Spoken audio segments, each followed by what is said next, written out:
This is Jane Low, and I'm at Broadcast Asia 2023. And with me today, I'm very privileged and very pleased to have Mark Shea, who is a executive director with Global Esports Federation, and he's going to be sharing with us on esports and how it's going to be revolutionized by Web3 and also the Metaverse. So thank you so much, Mark, for joining us today. Thanks, Jane. It's a pleasure.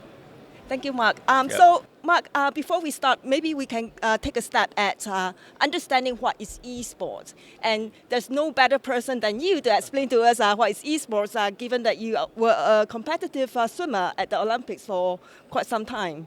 I started my journey in sports through swimming. I represented Singapore at two Olympics in 2000 and 2004. Of course, that was 20 years ago. Then went to sports administration, and now I'm at the Global Esports Federation, trying to bring together the world of esports, adding some structures, creating a safer place, a safer, more inclusive space for our players out there. Right, okay, So what is esports? How different is it from traditional sports? I think in sports you can define it in using three words, right? Structured, competitive, whatever at the end of it, right? So in esports, it's structured competitive video games or gaming. Right. Like for swimming, structured competitive swimming. Right. So I see. there has to be a structure to it. You're talking about rules of play, competitive, you're against somebody else, and whatever the medium is. Oh, there's prize money, of course, at the end, which also defines the competitive nature of it as well. I think that's what we see in the first iterations of esports, right? There was a lot of prize money. A lot of it was given by the publishers as well to drum up a lot of attention for their various titles. But I think we see a lot more of esports at major games now, at the Southeast Asian Games and the Asian Games. We see it as full medal sports alongside like basketball, football, etc. We'll see that in other multi-game properties as well. Like this year, there will be esports at the Pan Am Games as well as the European Games, and though these do not have money. All right, so what you're doing is you're competing for the glory of flags, for the beauty of sport. So that is what we see nowadays. Okay, I'm going to ask you a question later about the regulation side of it and how there's some negative perception when it comes to esports and gaming, right? Sure. But before we go into that, let's just touch a little bit about the journey and the evolution of esports. Yep. Gaming, I think a lot of people think about gaming in the 90s. You get the Street Fighter, the Nintendo games, and then you get the dot-com boom, right? And then there's a broader market reach, right? And then, of course, we have the smartphones, and then you get the Angry Birds where you start to play games with your fingertips. Yeah. So where does esports fit into all this transformation changes? Yeah. I mean, I like to think that esports probably started from 1980s, right, with Pong, right? Oh, You're right, competing of course, yes. But I think we've seen with more technology, with better technology, with more accessibility to this kind of technology, we have better, more fun games available, right? I think we saw that during the pandemic, when there weren't a lot of options for entertainment, people turn to esports to interact, to play, to find that little solace of sanity with other people while they were in solitude. And they also not only just play esports, but they also participated in spectator esports, through Twitch. You actually watch other people play. And that was, that we saw a shift in the demand of how people consume esports there as well. I think we also see how esports is played. It's no longer just behind a PC or console, personal computer or console. We also see mobile games coming into the fore with greater access to the technology, greater access to smartphones, 4G, 5G technology. We see more mobile games out there. We also see that there's going to be greater synergy between your physical sports as well as competing in virtual reality. Take for example Zwift. Right, it's a great example where you have your own bicycle. You actually cycle a bicycle, hook your bicycle onto a computer, and compete in virtual reality. And a great showcase of this is end of the month in Singapore. We have the Olympic Esports Week, where we have 10 virtual simulated sports that are going to be competed in. Right. So a misconception many people have, or rather I have, when I hear the term esports, is that it's related to computer games, but it's not. It's a lot wider. I guess The scope is a lot wider. one way to define it now is when you are competing in virtual reality.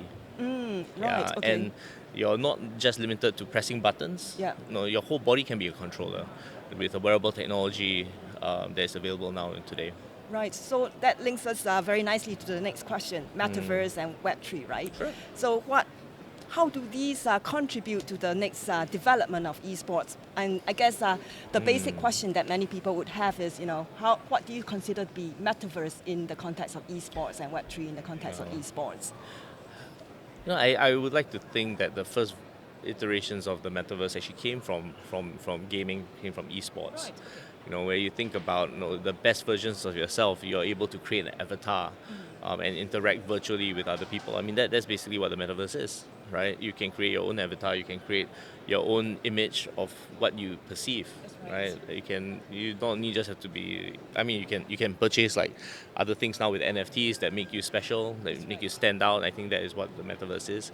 But I think it with the Metaverse there is a lot of potential to do a lot of good, connect people, shut down barriers that potentially in the physical world we would discriminate in, like with gender equality, people with disabilities. I think in the Metaverse all these don't appear, right? And I think people can interact seamlessly through that right now. I think we're still dreaming about the Metaverse, actually. I feel, and the technology has not really caught up yet.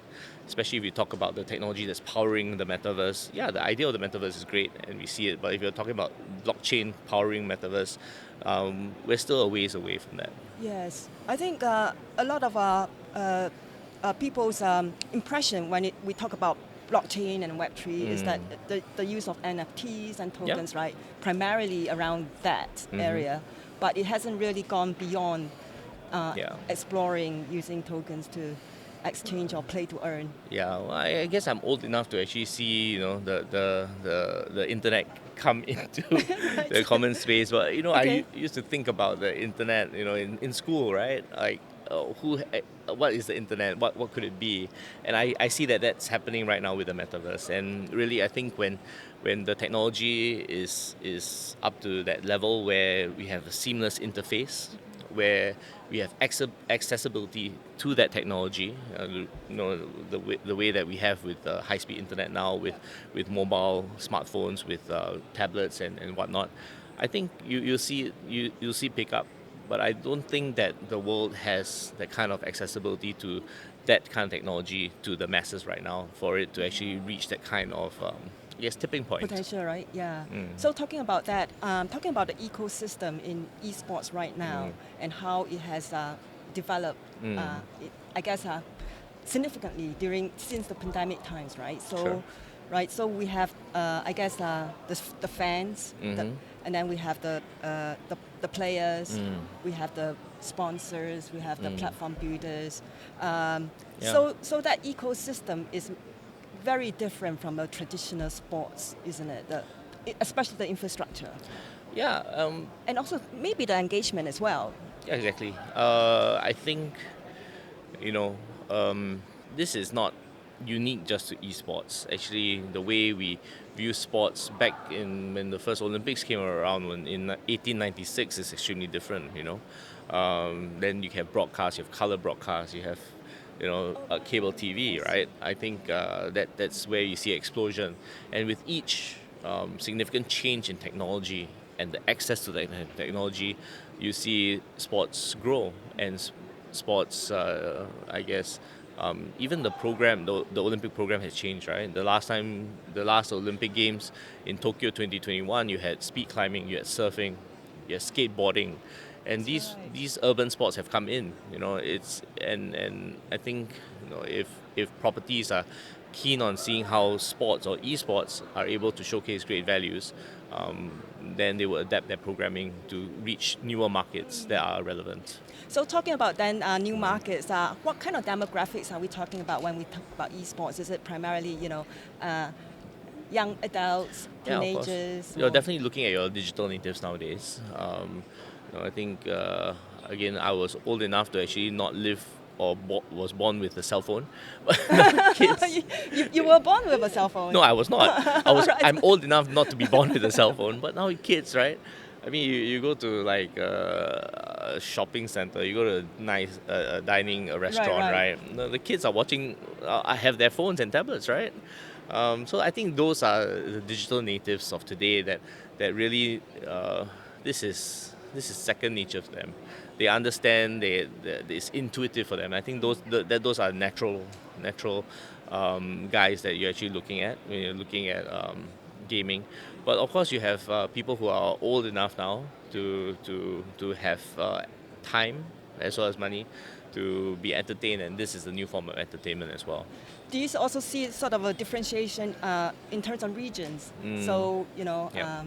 for example, Southeast Asia, Indonesia and Philippines, who are traditionally, I guess, big in play to earn, are they more sort of the esports or...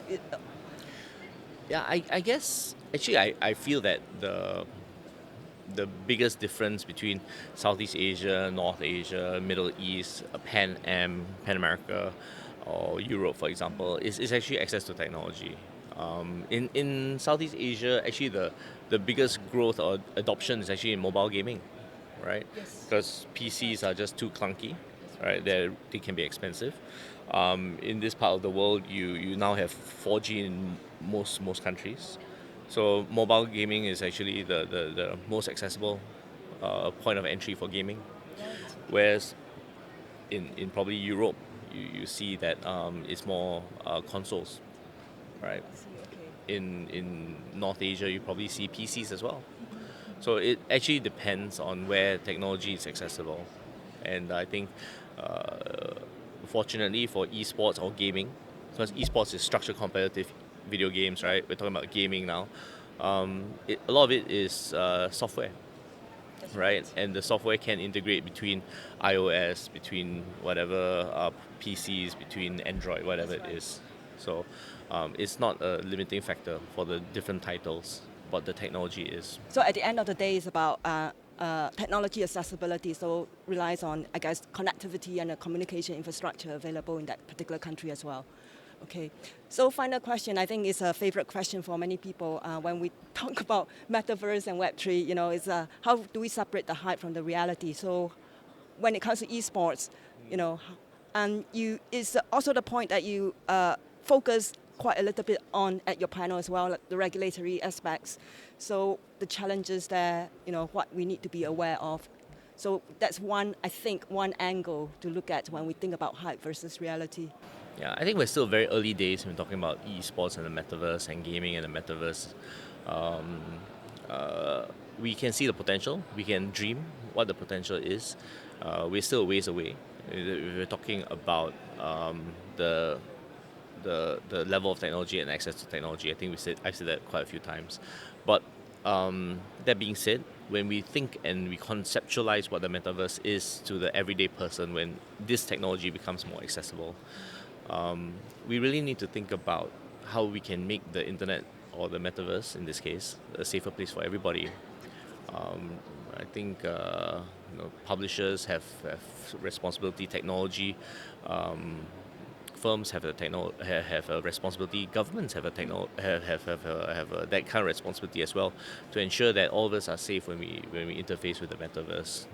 This also pertains to harassment, it pertains to discrimination, personal privacy, data laws, right? Who is governing all this?